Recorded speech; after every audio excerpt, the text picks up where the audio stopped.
วันนี้เป็นครั้งที่ 21 ตรงกับวันที่ 21 สิงหาคม พ.ศ. 2569 ข้าพเจ้าในนามพงษ์พิรมเมืองรหัส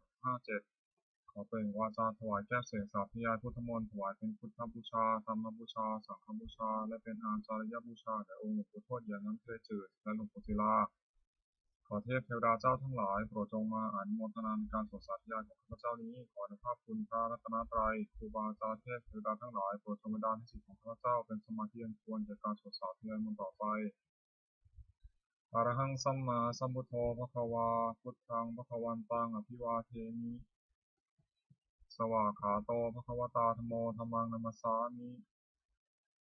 สุปฏิปันโนภควโตสาวกสังโฆสังฆังนามามิบทสวดชุมนุมเทวดาสมันตาจักขาวเรศวตราคจันตุเทวตาสัพพมังมุนิราชสสะสุนันตุสักขโมคตังสัพเพกเมจารุเปคิริสิกขารตาเตจันตลิเขวิมานีปีเปรเทจคาเมตารวนาคาหเนเขหวัตุนิเขเตภูมาจายิตุเทวาชลถารวิสเมยขันธพนาคาติกันตาสัติเกยังมุนิวารวาตนังสัตวเมสุนันตุธรรมสวนากาโลอายัมทันตาธรรมสวนากาโลอายัมทันตาธรรมสวนากาโลอายัมทันตาบทสวดนามกาสิกขิคาถานะโมตัสสะภะคะวะโตอะระหะโตสัมมาสัมพุทธัสสะนะโมตัสสะภะคะวะโตอะระหะโตสัมมาสัมพุทธัสสะนะโมตัสสะภะคะวะโตอะระหะโตสัมมาสัมพุทธัสสะบทไตรสรณคมพุทธังสรณังคัจฉามิธัมมังสรณังคัจฉามิสังฆังสรณังคัจฉามิทุติยมปิพุทธังสรณังคัจฉามิทุติยมปิธัมมังสรณังคัจฉามิทุติยมปิสังฆังสรณังคัจฉามิตาติยมปิพุทธังสรณังคัจฉามิตาติยมปิธัมมังสรณังคัจฉามิตาติยมปิสังฆังสรณังคัจฉามิบทสวดสัจจกิริยาคาถานาทิเมสรณังอัญญังพุทโธเมสรณังวรังเอเดนะสัจจาวเชนะสุทิเมหุตุสัพพทานาทิเมสรณังอัญญังธัมโมเมสรณังวรังเอเดนะสัจจาวเชนะสุทิเมหุตุสัพพทานาทิเมสรณังอัญญังสังโฆเมสรณังวรังเอเดนะสัจจาวเชนะสุทิเมหุตุสัพพทาคาถาพระพุทธเจ้า28 พระองค์ตังเมสัทธิโกมังสุเตโสอะปะนะปะสุสุติอาทาสิติปุวิสิเวปุโกกะโคนามามิหังบทสวดมหาสมัยสูตรเอวัมเมสุตังเอกังสัมมยังภควาสักเกสุวิหารติกัปปิลวัตุสมิงมหาวเนมหาตาภิกขุสังเคนะสัทธิมัจจามะเตหิภิกขุสัตหิสัพเพวะอรหะเตหิทัสสหิจาโลกาตตุหิเทวตาเยปุรินาสนิปิตังติภควตานัสสัญญาภิกขุสันจะอัตโกจตุนังสุทธาวาสกายิกานังเทวนังเอตัโทสียัมโพภควาสักเกสุวิหารติกัปปิลวัตุสมิงมหาวเนมหาตาภิกขุสังเคนะสัทธิมัจจามะเตหิภิกขุสัตหิสัพเพวะอรหะเตหิทัสสหิจาโลกาตตุหิเทวตาเยปุรินาสนิปิตังติภควตานัสสัญญาภิกขุสันจะยานุนามยังปิยนาภควาเตนุปัสสังกามายามาอุปัสสังกามิตวาภควโตสันติเกปเจคาถาภาษาอิมาติอัตโคตาเทวตาสายทัพพินามาภควาปุริโสสัมมันจิตังวาหังภาษาเรียภาษาจังวาหังสัมมิชยะเอวะเมวะสุทธาวะสิสุเทวสุวัตระหิตาภควโตภุระโตปะตุระหังสุ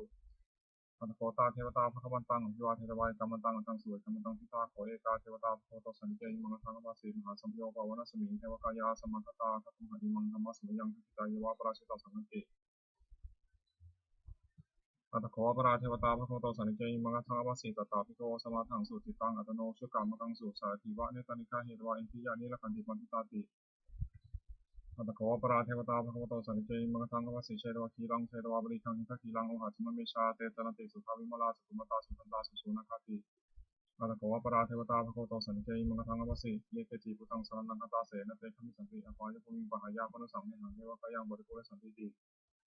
อันตะขอภควาภิกขุมันเดสีเยปุยนาภิกขเวทัสสุโลกาสตุสุเทวตาสนิปิตาโหติสุภาคตาทัศนยาภิกขุสังฆะเยปิเตภิกขเวเหสงติตามัทนังอนันโตสมัสสุขาเตสัพพิภวันตานังอิตัปปะมะเยวะเทวตาสนิปิตาเหสงสัยตัพพิเมหิตาระหิ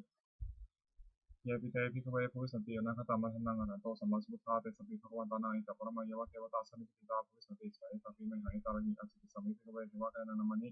กิตายิสัมมิภิกขเวเทวะกายนานามานิเทติสัมมิภิกขเวเทวะกายนานามานิตังสุนัตถาสุรกรรมนัสสิโตถาภาสิสามิติเอวัมเดติโปเตวิภูภควโตปะตะสงภวายตะทัวตะเสโลกามนุกัสสามิยถาภุมาตถาสิดายิสตาคิริขปะลังปะหิตตาสมหิตาสุตุเสหาวาสานินาโลมหังสาปิสัมปุโนโอทาตมุสาสุทาวิปัสสนามนาวิลาพิญโยมัตเตยตวาวเนปติตวัตเวตโตอามิริสัทธาสัพเพสัสเนระเตเทวกายาภิกันตาเตวิชนาถาภิกขโวเตจัตตปะมะกรุงสุตวาพุทธาสสนังเตสัมปตุราหุยนังอมนุสานังสนังอภิเกสตามะตะคงสาสานะทัสสตะลิงสตังอิเกสาสานังอมนุสานามะตะสงอภิเกนะตัมมะตะคง ตันจะสัพพังอภิญญาวะวะคิตวานัตคุมาตโตอามติสัทธาสาวเกสัสเนรเตทิวกยาภิตาเตชนะทัพพิโกเยวังกิตายิสามิคิราหิอนุปุพพโสสัตตสหัสสาวยขาภูมากริลวัฏวาอิติมโตชติมันโตวันนวันโตอิสัสสิโนโมทัมนากัมปุนังสมิลิโมนังชัสสหัสสาหิมวตายขานันตานิโนอิติมโตชติมันโตวันนวันโตอิสัสสิโนโมทัมนากัมปุนังสมิลิโมนังสาตาคิราติสหัสสายขานันตานิโนอิติมโตชติมันโตวันนวันโตอิสัสสิโนโมทัมนากัมปุนังสมิลิโมนังอิเตเตโสรัสสหัสสายขานันตานิโนอิติมโตชติมันโตวันนวันโตอิสัสสิโนโมทัมนากัมปุนังสมิลิโมนังเวสามิตาปัจจสตายขานันตานิโนอิติมโตชติมันโตวันนวันโตอิสัสสิโนโมทัมนากัมปุนังสมิลิโมนังภูมิโรราชาไคโกวิปุสสานิเวชนังพิโยนังสตัสสหัสสังยขานังวยุตวาสติภูมิโรราชาไคโกโสภคัสสมิลิโมนังปุริมันจัตติสังราชาทัพพะโถสัสสิคันธพนาธิปติมาราชายสัสสิโสปุตตปิตัสสะภาวันธรรมนามาภาลายธรรมโตสุติมันโตวันนวันโตสัสสิโนมธรรมนาภิกรรมภิกขุนังสมิลิโมนังทักขินันจัตติสังราชาบุรุษโหตปัสสัสสิกุมันธนาธิปติมหาราชายสัสสิโสปุตตปิตัสสะภาวันธรรมนามาภาลายธรรมโตสุติมันโตวันนวันโตสัสสิโนมธรรมนาภิกรรมภิกขุนังสมิลิโมนัง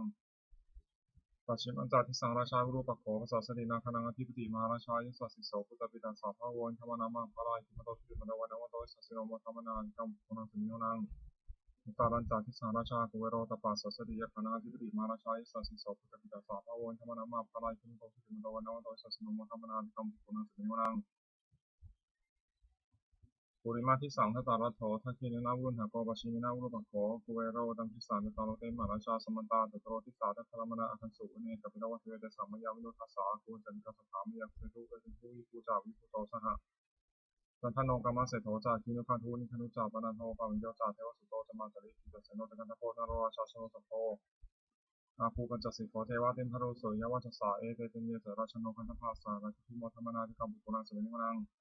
อัฏฐาคูนัมภาษานาคาเวสาราสหตัชกากัมภาลสลาอาคูปยาคาสายาติยมุนาคาราชาจะอาคูนาคายสัสโนเอราวโนมานะโกสปะคัสมินิมนังเยนาคาราเชสหัสสาหารันติทิพัทิชาปกีทิสุทธจักโขยหายสาเทวนามัชปตาจิตาสุปนาอิติตสานามังอภัยันอาภายันตทานะนาคาราชานามาสิสุปนโตเขมมกาสิพุทโธสันนหีวาจาหิปาหายันตานาคาสุปนาสารนัมกังสุทังชิตาวชิระหัตเทนะสมุทังอสุราสิตาตตโรวาสาวเสติทิมโตยสัสสิโนกาลคัญชามหาวิสมาสุรธาเวทัสสาวิปติติสุติติจาปหารโทนมุติสหัสตันตาปฏิปุตานังสเทวโรจนมกาสันนิตวาปริงสนังราหูตามปะหมุสังยธนิพนเตติพนังสมิงวนังนาโปเทวาปัทวิจาเตชวายโยตถาคมงวรุณาวรุณาเทวาโสโมจายสัสสะเมตตาคุณกายกาคุติวายสัสสิโนทัสเสเตทัสสะกายสัพเพนะตมิโนอิทิมันโตชุติมันโตวันนวันโตสัสสิโนมธรรมนาภิกรรมปุนังสมิงวนังเวนทูจะเทวาสหริจาสมาตุเวยมาตันทสุเป็นสัตเทวาตันทมคูปรคิตาสุริยสุเป็นสัตเทวาสุริยมคูปรคิตานาคารานิปรคิตวาคุมตวะละหกาวสุนังวสาวเสโตตะโกวะคาบุรินโตทัสเสเตทัสสะทากายาสัทเทนะตอนิโนจิมโตชุติมันโตวันนวันโตสัสสิโนมธรรมนาภิกรรมปุนังสมิงวนังนาคาภูสาบุเทวาชาลามิกิสิการิวะอนิกาชโรตตาอุมาปุปาทิมาสิโนรุณาสหัตมาจาจุตาจันเนสกาสุริยาลุจรังคูวังคูวะสาวเนสิโนทัสเสเตทัสสะทากายาสัทเทนะตอนิโนจิมโตชุติมันโตวันนวันโตสัสสิโนมธรรมนาภิกรรมปุนังสมิงวนังสมานามะสมานามนุสามนุสธรรมาทิพาบุรุสิกาคูวังคูมโนบุรุสิกาถาคูหรโยเทวายะจาริตวาสิโนปาราคามหาปาราคาภูติวายะสัสสิโนทัสเสเตทัสสะทากายาสัทเทนะตอนิโนจิมโตชุติมันโตวันนวันโตสัสสิโนมธรรมนาภิกรรมปุนังสมิงวนังสุกาการุมหารุณาทุเวคารสัสสะโอทาเทระหิหาพมุขาภูเทวาวิจักขณาสัทธมตาหารกัสสามิกาจายะสัสสิโนถุนยังอาคาบุชโนยะสาตุสติทัสเสเตทัสสะทากายาสัทเทนะตอนิโนจิมโตชุติมันโตวันนวันโตสัสสิโนมธรรมนาภิกรรมปุนังสมิงวนังเขมิยาตุสิดายามากัตกาจายะสัสสิโนสัมภิกาลามาเสถาจุติธรรมาจันสวานิมานารยวังคูตาคูวรานิมิตาทัสเสเตทัสสะทากายาสัทเทนะตอนิโนจิมโตชุติมันโตวันนวันโตสัสสิโนมธรรมนาภิกรรมภิกขุนังสมิงวนังสัทเถเตเทวานิกายาสัทเถนะตอนิโนนามันวะเยนะอังคันฉุมเยจันเยสติสัสสหะพระพุทธาจติมังคีลังโอคันตินามนาสวังทักขิมุขตารังนาคัมตันทังวัสิตาติตังสุขมาปรมัตตจาปุตตาอิทิมโนสัสสนังคุมโรติโสตโสภคาสมิงวนังสัสสะพระมาโลกานังมาพระมาพิติตติอุปปโนชุติมันโตปิสมากายโยยิสัสโสทัสเสตัยสราคูปัจจกสวัติโนเตสัจจามชโตอาคาหาริโตปริวาริโต เตจะสัพเพอภิกันเตสินทิเทเวสัพพมะเกมะระเสนาภิกามิปัสสะกานะสามัญทิยาเอถาคณะถาพันธถารักขินาพันธามัตโวสมันตาปริวาเรถามโมมุจิตาโกจินังอิติทัตถามหาเสนกันแห่เสนงเปสิปานินาตาลมหาจัสรังกัตตวะเพระวังยถาปะอุสโกเมโกตนายันโตสัมชุโกตถาโสปภาวติสัมพุทโธอาสยังวเสตันจะสัพพังอภิญญาวะวัคคิตวานาจักุมาตโตอัมปิสัทธาสาวเกสัสเนระเตมะเสนาภิตาเตชนะตัตโวเตจาตปัมมะกรุงสุตบาพุทธศาสสนังวิตาราภิหิปกามุนิสังมะปิชยุสัพเพวิชิตาสังฆามาภิยติตายสัสสิโนมุทติสังคุเตหิสาวกาเตชเนสตติวสวดโพชังคปริตโพชังโคสติสังขาโตธรรมานังวิจโยตถาวิริยัมปีติปัสสัทธิโพชังคาจตถาปะเรสมาธุเปกขาโพชังคาสัตเตเตสัพพะทัสสินามุนินาสัมมาทัคขาตาภาวิตาภวิลิกตาสังวัตันติอภิญญะนิพพานายะจักพุทธิยาเอเตนะสัจจาวเชนะโสติเตโหตุสัพพทาเอกสมิงสมัยเยนะโถโมคคลานันจากัสสปังกิลาเนทุกขิเตทิสวาโพชังเทสัตตาเทสยิเตจตังอภินันทิตวาโรคามุจจิงสุตังคเนเอเตนะสัจจาวเชนะโสติเตโหตุสัพพทาเอกทาธรรมราชาปิเจรัญเยนาพิปีริโตจุนทัเถเรนะตัญเยวะพนาเปตวานาสัทรังสัมโมทิตวาจาปาตาตัมหาวุฒาสิฐานโสเอเตนะสัจจาวเชนะโสติเตโหตุสัพพทาปหีนาเตจาอาภาธาตินนันนัมปีมหิทินังมัคคาหาตะกิเลสาวะปัตตานุปฏิธรรมตังเอเตนะสัจจาวเชนะโสติเตโหตุสัพพทาบทสวดบารมี30ทัศฐานะปารมีสัมปันโนฐานะอุปาปารมีสัมปันโนฐานะปรมัตถปารมีสัมปันโนเมตตาไมตริกรุณามุตตาอุเบกขาปารมีสัมปันโนอิติปิโสภควา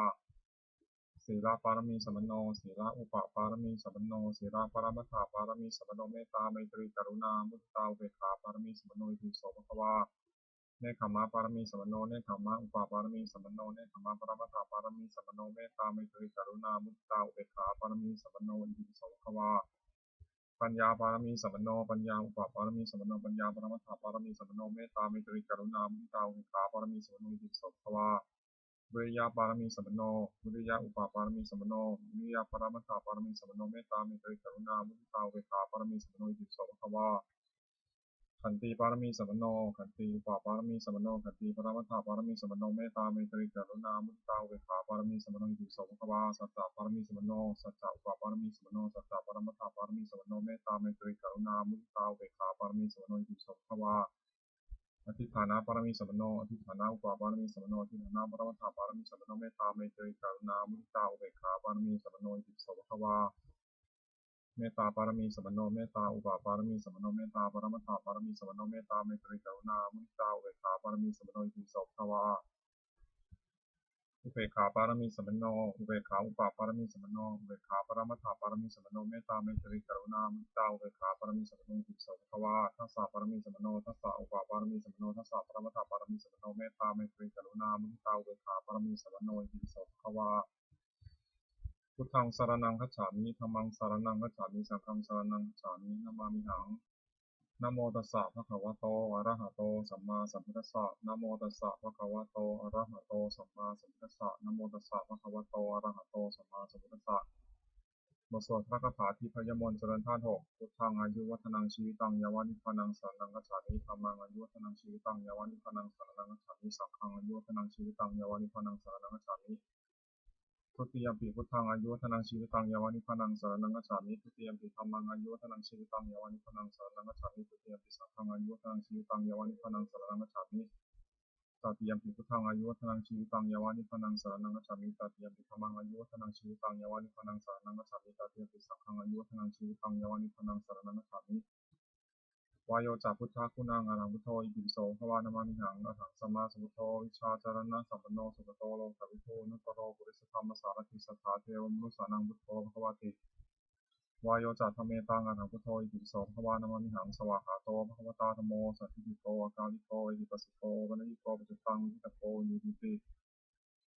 วายโยจัตสังฆานังอรหังพุทโธอิติปิโสภวานามามิหังสุปฏิปันโนภควโตสาวกสังโฆชุปฏิปันโนภควโตสาวกสังโฆยายาปฏิปันโนภควโตสาวกสังโฆสามีจิปฏิปันโนภควโตสาวกสังโฆ ยะทิทังจตาริปุริสายุคานิอัตถปุริสบุคคลาเอสัพพะคะวะโตสาวกสังโฆอังหุนยโยปังหุนยโยทักขินยโยอัญชลิกรณิโยนุตรังปุญญเขตังโลกัสสาติธาตุปริสุทธานุภาเวนะสัพพทุกขาสัพพยาสัพพโรคาวิมุตตันติอิติอุทามาโทติริยังสัพพทิสัพพตตายะสัพพวันตังโลกังเมตตากรุณามุตตาอุเบกขาสหคเตนะเตปุสาจะตุริสังปริตวาวิหารติสุขังสุปฏิสุขังปฏิพุชตินะปาปกังสุปินังปัสสติมนุสสานังปิโยโหติอมนุสสนังปิโยโหติเทวตาระหันตินะสัจจิวาวิสังวาสัทธังวากรรมติตัวตังจิตังสมุทยติวิภาวโนวิปัสสิทธิสัพพโนกาลังกโรติอุตริงอปติวิชันโตพระมาโลกุภโหติอิติอุทามาโทติริยังอวรังอวราสุขาชีวิโนกตังมุญญพลังไมหันสัพเพทิพนตุเมภวตุสัพพมังคารังรักขุสัพพเทวตาสัพพุทธานุภาเวนะสัพพธรรมานุภาเวนะสัพสังฆานุภาเวนะสัพพิยังตุนิรันตรังอรหังพุทโธอิติปิโสภควานามามิหังเตโชจาพุทธาคุณังอรหังพุทโธอิติปิโสภควานามามิหังอรหังสัมมาสัมพุทโธวิชาจารณะสัมมโนสุขโตโลกาวิทูนุตโรบริสุทธรรมสารถิสัทธาเทวมนุสสานังพุทโธภวติเตโชจาธรรมเมตังอรหังพุทโธอิติปิโสภควานามามิหังสวากขาโตภควตาธัมโมสัจจิโกกาลิโกอิปัสสิโกปะนิโกปัสสตังวิทิตโพยุหิติเตโชจาสังฆานังอรหังพุทโธอิติปิโสภควานามามิหังสุปฏิปันโนภควโตสาวกสังโฆอุชุปฏิปันโนภควโตสาวกสังโฆยะยะปฏิปันโนภควโตสาวกสังโฆสามีจิปฏิปันโนภควโตสาวกสังโฆยะทิทังจตาริปุริสายุคานิอัตถปุริสบุคคลาเอสัพพะคะวะโตสาวกสังโฆอังหุนยโยปังหุนยโยทักขินยโยอัญชลิกรณิโยนุตรังปุญญเขตังโลกัสสาติธาตุปริสุทธานุภาเวนะสัพพทุกขาสัพพยาสัพพโรคาวิมุตติอิติธรรมโทติริยังสัพพิสัพพตายะสัพพวันตังโลกังเมตตากรุณามุตตาอุเบกขาสหคเตนะเจตสาจะตุติสัมฤตวาวิหารติสุขังสุปฏิสุขังปฏิพุชตินะปาปกังสุปินังปัสสิมนุสสานังปิโยโหติอมนุสสานังปิโยโหติเทวตารัคตินะสัจจิวาวิสังวาสัทธังวากรรมติตัวตังติตังสมุทิยติมุขาวโนวิปัสสิทติอสัพพโนกาลังกโรติอุตริงอปติวิชันโตพระมาโลกุภโหติอิติอุทามาโทติริยังอวรังอวราสุขาชีวิโนกตังปุญญพลังไมหังสัพเพโรติพนตุเมภวตุสัพพมังคารังรักขุสัพพเทวตาสัพพพุทธานุภาเวนะสัพพธรรมานุภาเวนะสัพพสังฆานุภาเวนะโสติยังตุนิรันตรังอรังพุทโธอิติปิโสภวานามามิหังอาโปจาพุทธาคุณังอรังพุทโธอิติปิโสภวานามามิหังอรังสัมมาสัมพุทโธวิชาจารณะสัมมโนสุปโตโลกาวิทูนุตโรปุริสธรรมสารถิสัทธาเทวมนุสสานังพุทโธภวติ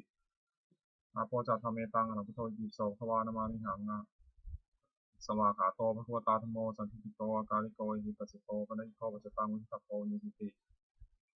อาโปจัสังฆานังอรหังพุทโธอิติปิโสภควานามามิหังสุปฏิปันโนภควโตสาวกสังโฆชื่อปฏิปันโนภควโตสาวกสังโฆยะยะปฏิปันโนภควโตสาวกสังโฆสามีจิปฏิปันโนภควโตสาวกสังโฆยะทิทังจตาริปุริสายุคานิอันทปุริสบุคลาเอสัพพโตสาวกสังโฆอังหุนโยปาหุนโยทักขินโยชลิกรณิโยนุตรังปุญญคิตังโลกัสสาติธาตุปริสุทธานุภาเวนะสัพพทุกขาสัพพยาสัพพโรคาวิมุตติอิติธรรมโทติยังสัพพิสัพพตายะสัพพวันตังโลกังเมตังสัพพาวันตังโลกังเมตตากรุณามุนิตาอุเบกขาสหคเตนะเจติสาจาตุติสัมภเรตมะวิหารติสุขังสุปฏิสุขังปฏิพุชตินะปาปกังสุมินังปัสสติมนุสสานังปิโยติอมนุสสานังปิโยติเทวตารักขันตินะสัจจิวาวิสังวาสัทธังวากรรมติตัวตังติตังสมาธิยติมุขาวโนวิปัสสิทธิสัมมโนกรังกโรติตริงอปติวิชันโตธรรมะโลกุโตติอิติอุตมะโตติยังอวรังอวราสุขาชีวิโนกตังปุญญพลังไมหังสัพเพโรติพนตุเมภวตุสัพพมังคารังรักขุสัพพเทวตาสัพพุทธานุภาเวนะสัพพธรรมานุภาเวนะสัพพสังฆานุภาเวนะโสติโหตุนิยันตรังอนังพุทโธอิติปิโสภวานามามิหังปัทวีจาพุทธาคุณังอนังพุทโธอิติปิโสภวานามามิหังอนังสัมมาสัมพุทโธวิชาจารณะสัมปันโนสุปโตโลกาภิโธนุตโรปุริสธรรมสารติสัทธาเทวมนุสสานังพุทโธภวติปัทวีจาธรรมเมตังอนังพุทโธอิติปิโสภวานามามิหังสวากขาโตภควตาธัมโมสัจจิโกอากาลิโกอิปัสสิโกปะนิโกปัจจตังวิทิตโพยุหิติปัทวีจักสังฆานังอนันพุทโธอิติปิโสภควานามามิหังสุปฏิปันโนภควโตสาวกสังโฆชุปฏิปันโนภควโตสาวกสังโฆยะยะปฏิปันโนภควโตสาวกสังโฆสามีจิปฏิปันโนภควโตสาวกสังโฆยะทิทังจตาริปุริสายุคานิตปุริสุภคลาเอสัพพโตสาวกสังโฆอังหุนโยปังหุนโยทักขินโยอัญชลิกรณิโยนุตรังปุญญเขตังโลกัสสาติธาตุปริสุทธานุภาเวนะสัพพุทุกขาสัพพยาสัพพโรคาวิมุตติอิติอุทามาโทติริยังสัพพิสัมปตายะสัพพวันตังโลกังเมตตากรุณามุทิตาอุเบกขาสหคเตนะเจตสาจาตุติสังปริตวาวิหารติสุขังสุปฏิสุขังปฏิพุชติ นาปาปะกังสุปินังปัสสติมนุสสานังปิโยติอมนุสสานังปิโยติเทวตารังตินัสสังคิวาวิสังวาสัทธวะกัมติโตตังสิตังสมาธิยติมุขาวันโนวิปัสสิติสัมมโนกรังกโรติอุตริงอปติวิชันโตพระมาโลกุปโขติอิติอุทามาโทติวิยังอภรังอวราสุขาชีโนกรังมิยะพลังไมหังสัพเพปฏิวันตุเมภวตุสัพพมังครังรักขุสัพพเทวตาสัพพธรรมาสัพพพุทธานุภาเวนะสัพพธรรมานุภาเวนะสัพพสังฆานุภาเวนะโสติโหตุนิยันตรังอนันพุทโธอิติปิโสภควานามามิหังอากาสาจัพุทธาคุณังอนันพุทโธอิติปิโสภควานามามิหังอรหังสัมมาสัมพุทโธวิชาจารณะสัมปันโนสุปโตโลกาวิทูนุตโรบุริสุธรรมสารติสัทธาเทวมนุสสานังพุทโธภควาติอากาสาจัตธรรมเมตังอนันพุทโธอิติปิโสภควานามามิหังสวากขาโตภควตาธโมสันติโกอากาลิโกอิปัสสิโกปนิโกปัจจตังมัทิตโพยิติอากาสาจัสังฆานังอนันพุทโธอิติปิโสภควานามามิหังสุปฏิปันโนภควโตสาวกสังโฆสุปฏิปันโนภควโตสาวกสังโฆยะปฏิปันโนภควโตสาวกสังโฆสามีสุปฏิปันโนภควโตสาวกสังโฆยะทิทังจตาริปุริสายุคานิทัพปุริสุบุคลาเอสัพพะโตสาวกสังโฆอังหุเนโยปังหุเนโยทักขิเนโยชลิกรณิโยนุตรังบุญญาทิตังโลกัสสาติธาตุบริสุทธานุภาเวนะสัพพทุกขาสัพพยาสัพพโรคาวิมุตติอิติธรรมะโทติวิยังสัพพิสัพพตายาสัพพวันตังโลกังเมตตาโกนามุตตาเวขาสังฆเตนะเจตสาจะสุขิสัมปริตวาวิหารติสุขังสุปฏิสุขังปฏิพุชติธัมปาปะกังสุวินังมุสติมนุสสานังปิโยติยมนุสสานังปิโยติเทวตารักตินัสสัจจิวาวิสังวาสัทธวะกัมติโตตังติตังสมิทติมุขาวานโนวิปัสสิทติสัมมโนการังกโรติตริณปฏิวิชันโตพระมาโลกุโหติอิติธรรมะโทติวิยังอภรังอวราสุขาชีวิโนกตังวิยะพลังไมหังสัพเพสีวันตุเมภวตุสัพพมังครังรักขุสัพพเทวตาสัพพพุทธานุภาเวนะสัพพธรรมานุภาเวนะสัพพสังฆานุภาเวนะโสติโยตุนิยันตรังอนันพุทโธอิติปิโสภควานามามิหังวิญญาณัญจพุทธาคุณังอนันพุทโธอิติปิโสภควานามามิหังอรหังสัมมาสัมพุทโธวิชาจารณะสัมปันโนสุขโตโลกวิโตอนุตตโรปุริสธรรมสารติสัทธาเทวมนุสสานังพุทโธภวติวิญญาณัญจธรรมเมตังอนันพุทโธอิติปิโสภควานามามิหังสวากขาโตภควตาธโมสัจจิโกอากาลิโกหิปัสสิโกปนิโกปัจจตังมุทิตโพยิติวิญญาณัญจสังฆานังอรหังพุทโธอิติปิโสภควานามามิหังสุปฏิปันโนภควโตสาวกสังโฆชุปฏิปันโนภควโตสาวกสังโฆยะยะปฏิปันโนภควโตสาวกสังโฆสามีจิปฏิปันโนภควโตสาวกสังโฆยะทิทังจตาริปุริสายุคานิทัพปุริสุบุคลาเอสัพพะโตสาวกสังโฆอังหุเนโยปังหุเนโยทักขินโยอัญชลิกานิโยอนุตรังบุญญาเขตังโลกัสสาติธาตุปริสุทธานุภาเวนะสัพพทุกขาสัพพยาสัพพโรคาวิมุตติอิติธรรมะโทติวิยังสัพพทิสัพพตตายะสัพพวันตังโลกังเมตตากรุณามุตตาอุเบกขาสหคเตนะเจตสาจาสุภิสัมฤทธวาวิหารติสุขังสุปฏิสุขังปฏิพุชตินะปาปะกังสุวินังปัสสติมนุสสานังปิโหติอมนุสสานังปิโหติเทวตารังตินัสสัจจิวาวิสังวาสัทธวะกัมติโตตังจิตังสมัทเยติมุขาวโนวิปัสสิติสัมโนการังกโรติอุตริงปฏิวิชันโตธรรมะโลกุปโขติอิติธรรมะโทติวิยังอเวรังอเวราสุขาชีวิโนกตังมิยะพลังไมหังสัพพิวันตุเมภวตุสัพพมังครังรักขุสัพพเทวตาสัพพพุทธานุภาเวนะสัพพธรรมานุภาเวนะสัพพสังฆานุภาเวนะโสติโยตุนิยันตรังอนันโตอิติปิโสภควานามามิหังสวดพาหงมหากาพาหงสหัสสมาพินิมิตสาวุทันตังครีเมฆรังอุทิตโครัสเสนมารังทานาทิธรรมวิธินาชิตวามุนินโตตันเตชะสาภวตุเตชัยมังคลานิมาราติเรกามพิยุชิตสัพพารติงโครัมปนาราวามัคราวากามัคคะมัทัตถยักขังขันติสุทันตะวิธินาชิตวามุนินโตตันเตชะสาภวตุเตชัยมังคลานินาราคิริงคชาวรังอธิมัตตภูตังทาวคิจักกามัสสานีวาสุทารุนันตังเมตัมพุเสกวิธินาชิตวามุนินโตตันเตชะสาภวตุเตชัยมังคลานิอุคิตขะธรรมติหัตถะสุทารุนันตังภาวันติโยชนะปัฏฐังคุลิมาละวันตังอินทิพิสังคตามโนชิตวามุนินโตตันเตชะสาภวตุเตชัยมังคลานิกัตวานกัตถมุทารังอิวะคัพพินิยาจินจายทุทาวาจานังชนากายมัชเชสันเตนะโสมวิธินาชิตวามุนินโตตันเตชะสาภวตุเตชัยมังคลานิสัจจังวิหายามติสัจจะกาวาทะเกตุงวาทาทิโรปิตามานังอาติยันทภูตังปัญญาปัตติปัชชาลิโตชิตวามุนินโตตันเตชะสาภวตุเตชัยมังคลานินันโทปานันทพุชคังวิพุทังมหิทธิปุตเตนะเถระพุชเคนะขามาปยันโตอินทูปะเท สาวิทินาชิตวามุนินโทตันเตชะสาภวตุเตชยมังคลานิทุกขาหัตถิทิพุชเคนะสุทัตถหัตถังธรรมังวิสุทธิชุตินิพพิภากาพิธานังญาณาคาเทนะวิทินาชิตวามุนินโทตันเตชะสาภวตุเตชยมังคลานิเอตาปิพุทธชยมังคาละอัตถคาถาโยวาจโนทินาทิเนสรเตมตันทีหิตวานเนกะวิวิธานิจุปัตถวานิโมขังสุขังอธิกมัยยานาโรสปัญโยมหาการุณิโกนาโถหิตายะสัพพะปรินามปุเรตวาปารมิสัพพะปะโตสัพโพธิมุตตมังอิเตนะสัจจาวชินะโหตุเตชยมังคลังชยันโตโพธิยามุเลสักยานังนันทิวัฒโนเอวังตาวังวิชิโยหิชยสุชยมังคเลปราชิตาพลังเกสีเสปทิโกคเรยพิสเกสัพพพุทธนังอัคคปโตปโมทติสุนคตังสุมังคลังสุปปาตังสุหิทิตังสุขโนสุมุหุโตตาสุริทังพระมาจาริสุปัทกินังกายกรรมังวาจากรรมังปัทกินังมโนกรรมังปานาทิเตปัทกินานิกตวานาลภัสเถปัทกิเนภวตุสัพพมังคลังรักขุสัพพเทวตาสัพพพุทธานุภวนาสัทธาโสติโหตุเตภวตุสัพพมังคลังรักขุสัพพเทวตาสัพพธรรมานุภวนาสัทธาโสติโหตุเต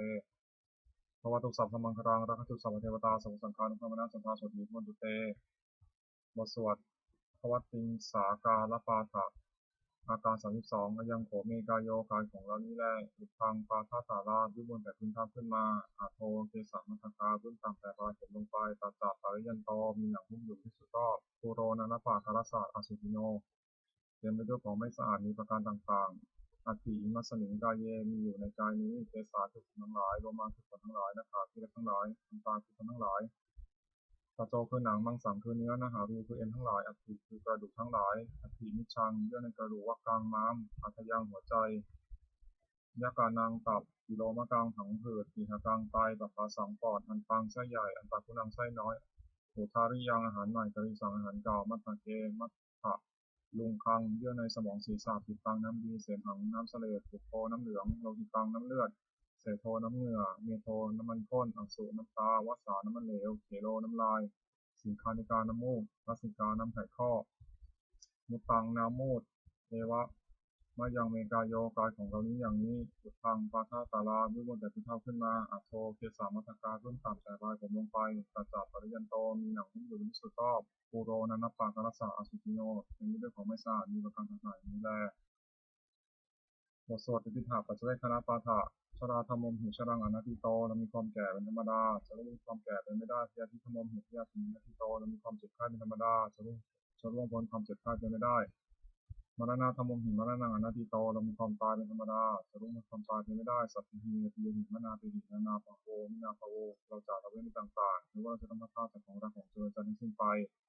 กรรมสกมหิกรรมทายโทกรรมโยนิกรรมมัทุกรรมปฏิสรโนเรามีกรรมของตนมีกรรมเป็นถ้วยผลมีกรรมเป็นแดนเกิดมีกรรมเป็นที่ตามมีกรรมเป็นผู้อาศัยยังกรรมังกริสามิกายานังวาปาปะกังวาตัสสะทายโทวิสามิเราจะทำกรรมอะไรไว้เป็นบุญหรือเป็นบาปเราจะเป็นทายาทคือว่าเราจะต้องรับผลของกรรมนั้นสืบไปเอวังงามหิหิพินหังเราจะไว้กับพังเราทั้งหลายทำเช่นนั้นอย่างนี้ทุกวันเถิด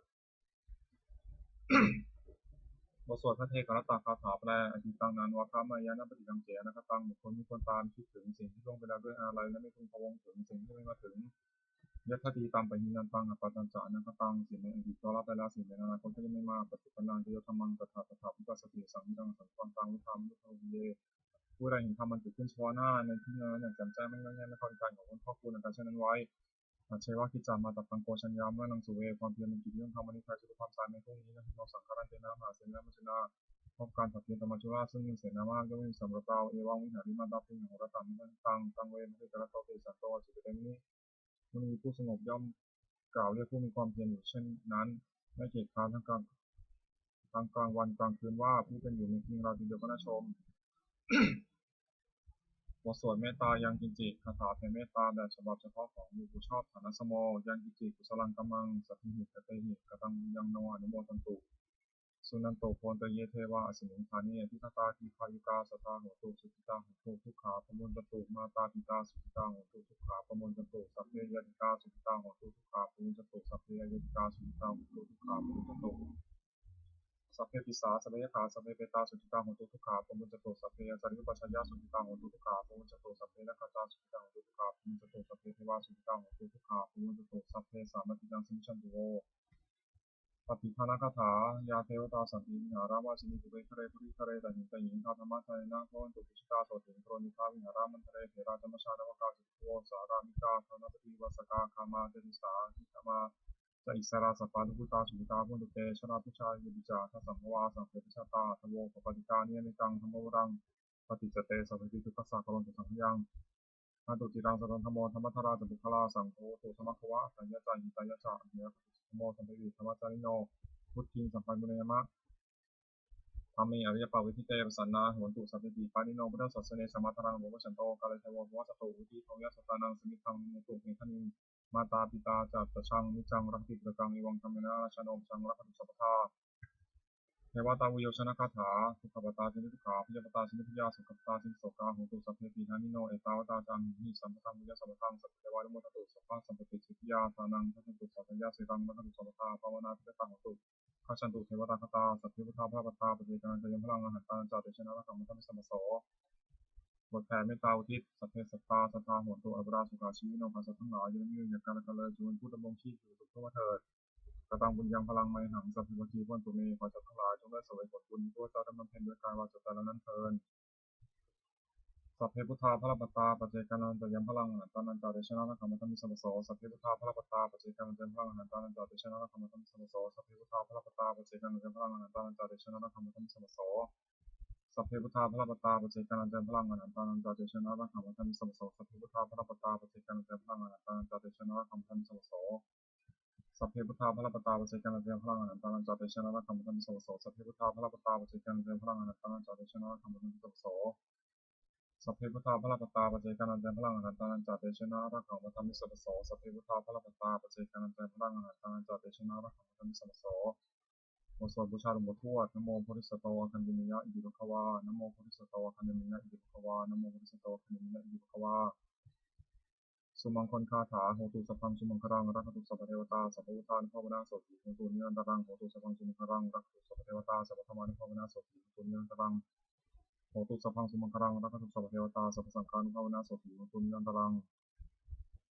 ขอให้ทรงแห่งผลบุญกุศลนั้นเกิดจากการสวดสรรเสริญคุณพระรัตนตรัยพร้อมทางการเจริญพระพุทธมนต์และพระคาถาเหล่านี้โปรดจงเป็นพระวปัจจัยให้องค์หลวงปู่ศิลาสิริจันโทมีพระแข็งแรงปราศจากโรคภัยไข้เจ็บทั้งปวงเจริญอายุยืนนานเป็นพระโพลมสังให้กับบรรดาศิษย์พุทธศาสนิกชนและเป็นหลักชัยให้พระพุทธศาสนาเป็นตราบนานเท่านานและขอในสงฆ์นี้จงบังเกิดเป็นสัพพสิริมงคลแก่พระเจ้าแคล้วคลาดปลอดภัยจากโศกโรคภัยอันตรายทั้งปวงให้เหนื่อยที่มาของรายได้อันสุจริตมั่นคงให้เหลือกินเหลือใช้คำว่าไม่มีอดอยากยากจนขอให้ได้มีข้าพเจ้าขอให้ข้าพเจ้ามีสมาธิที่ตั้งมั่นในคำสอนขององค์สมเด็จพระสัมมาสัมพุทธเจ้าดำรงความดีงามตลอดกาลนานมีทั้งขอให้เทพเทวดาทั้งหลายได้อนุโมทนาสังการในบุญกุศลนี้เมื่ออนุโมทนาและโปรดติประสาทพรและอนุภาพความศักดิ์สิทธิ์ไปสู่วัตถุมงคลหลวงปู่ทวดยอดเศรษฐีหลวงปู่ทวดเปิดโลกหลวงปู่ศิลามนหายหลวงปู่ศิลาถึงวัตถุมงคลทั้งปวงที่สาบสูงเลยที่จะสร้างขึ้นให้เกิดด้วยพุทธานุภาพเทวานุภาพและพุทธานุภาพศักดิ์สิทธิ์มีผลในสิ่งมงคลแก่ผู้ครอบครองบูชาทุกประการเทอญ